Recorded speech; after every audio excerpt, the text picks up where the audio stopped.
जननायक कर्पूरी ठाकुर जी का 35वीं परिनिर्वाण दिवस है। इसमें हम लोग नगर पंचायत गोला के चौराहे पर खड़े हुए हैं। यहाँ पर सर्व समाज के सभी सम्मानित deputy हमारे युवा साथीगण यहाँ पर मौजूद हैं। आप सभी का मैं अपने हृदय की गहराइयों से बहुत बहुत आभार साधुवाद प्रकट करता हूँ, जो आप लोग इस कार्यक्रम को सफल बनाने के लिए अपना महत्वपूर्ण समय दिए। इसके लिए मैं फिर से आपको साधुवाद करता हूँ। जैसा कि हमारे संतों गुरुओं के जो श्रेणी में आ रहे हैं, उनके आगे के बारे में कुछ कहने से पहले मैं बहुजन समाज में जन्मे सभी संतों गुरुओं को नमन करता हूँ। करुणा के सागर तथागत बुद्ध के चरणों में श्रद्धासुमन अर्पित करता हूँ।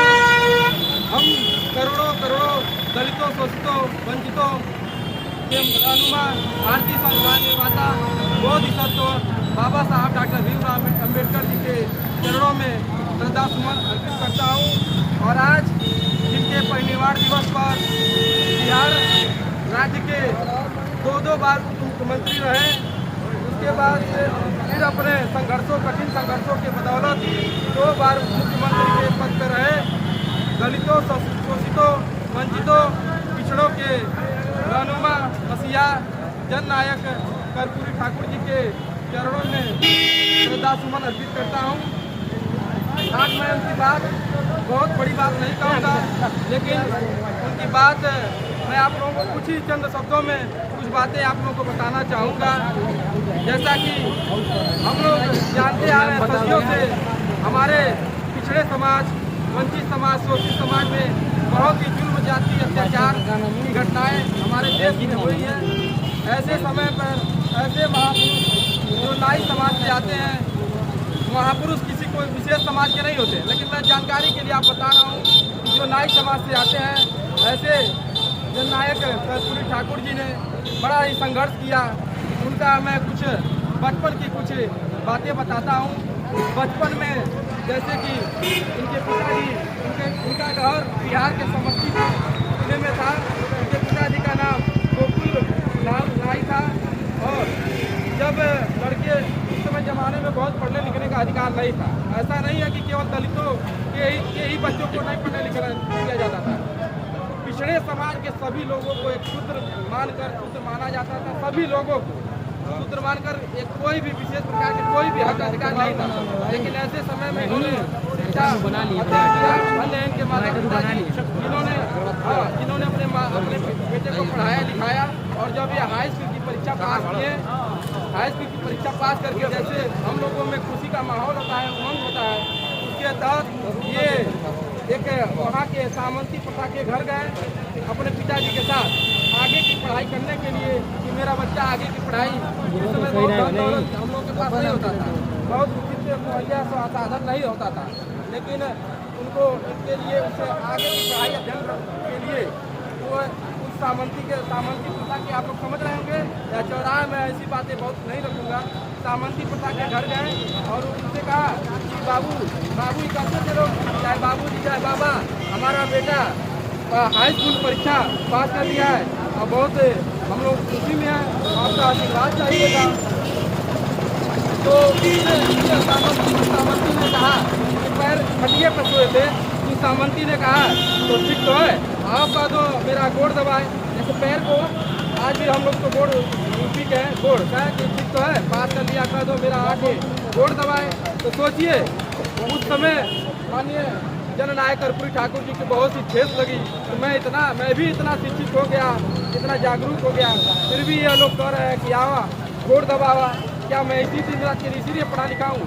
जब मुझ जैसे पढ़े लिखे के साथ भी ऐसे व्यवहार ये लोग कर रहे हैं, तो जो हमारे समाज के जो पढ़े लिखे नहीं है, जिनका कोई अस्तित्व नहीं है, उतना नहीं था, तो ऐसे लोगों के समाज के साथ कैसा होता था? बहुत सी बातें ठेस लगी। तब से उन्होंने समाज के लिए निरंतर सोचना और समाज के लोगों के प्रति समर्पित होकर मानवता की सेवा भावना रखकर हमारे सभी संत गुरु, जो भी आज तक जितने भी संत गुरु हैं, सब लोगों ने मानवता की बात की है। और वही उसी मानवता की भावना रखकर हमारे जननायक कर्पूरी ठाकुर जी ने बहुत से काम किया और अपना अपना जीवन पर्यंत संघर्ष करते रहे, दलितों, पिछड़ों, शोषितों, वंचितों के हक अधिकार के लिए लड़ते रहे और इसी संघर्षों की बदौलत वो बिहार जैसे राज्य में 2 बार मुख्यमंत्री बने। फिर उसके बाद अपने कठिन परिश्रम और संघर्षों की बदौलत 2 बार वहाँ के मुख्यमंत्री बने। लेकिन कहा जाता है ना, चाहे मुख्यमंत्री बन जाइए, चाहे राज्यपाल बन जाइए, चाहे राष्ट्रपति बन जाइए, हमारे समाज के साथ जैसी समाज में भावना है इन लोगों की, उस तरह आदर सम्मान तिरस्कार किया जाता रहता है। आप पिछड़े समाज से, समाज से, वंचित समाज से डीएम कलेक्टर बन जाइए, फिर भी आपको ताना बाना, आना बाना सुनने को मिलता ही रहता है। तो उसी क्रम में जब वो मुख्यमंत्री बन गए तो समाज के लोगों के लिए बहुत सी काम किए। भूमि सुधार के लिए पट्टा अपने, ये नहीं है कि किसी एक विशेष समाज के, जो भी उस समाज के पिछड़े, शोषित, वंचित समाज के, उनके लिए भूमि सुधार का उन्होंने कार्य किया। भूमि सुधार करके पट्टा दिया। सिंचाई के क्षेत्र में महत्वपूर्ण काम किया। मतलब समाज में, उस क्षेत्र बिहार राज्य में ऐसे जमाने में उन्होंने बहुत सी समाज के लोगों के लिए बहुत से कार्य किए जो इससे समाज से परे था, लोगों को पचा नहीं, हजम नहीं। तो लोग कहने लगे, मैं शॉर्टकट में बता रहा हूँ, कभी जब कार्यक्रम हम लोग का मंची कार्यक्रम होगा, बैठे रहेंगे आप लोग, तो विस्तारपूर्वक हम चर्चा करेंगे। कुछ बातें हैं कि सत्य, हमारे जननायक कर्पूरी ठाकुर जी ने बहुत सी बातें कही है कि छोड़ो 100 में 60 की बातें करते थे।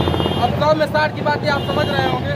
बहुत सी बातें उन्होंने कही समाज को कि अपना अधिकार चाहते हो तो लड़ो, लड़ो, आगे बढ़ो, पग लड़ो, उठो, यही सब बातें वो करते रहते। तो हुआ गया यह कि थोड़ा सा घटना में ज़्यादा नहीं कहूँगा।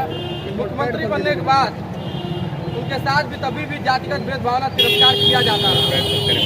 दिल्ली से केंद्र सरकार थी, दिल्ली में जब केंद्र सरकार थी और यहाँ यूपी में राम नरेश यादव जी की सरकार थी, जो वो राम नरेश यादव जी कोई पिछड़े समाज या किसी समाज की लड़ाई नहीं लड़ रहे थे, लेकिन फिर भी वो मुख्यमंत्री बन गए थे।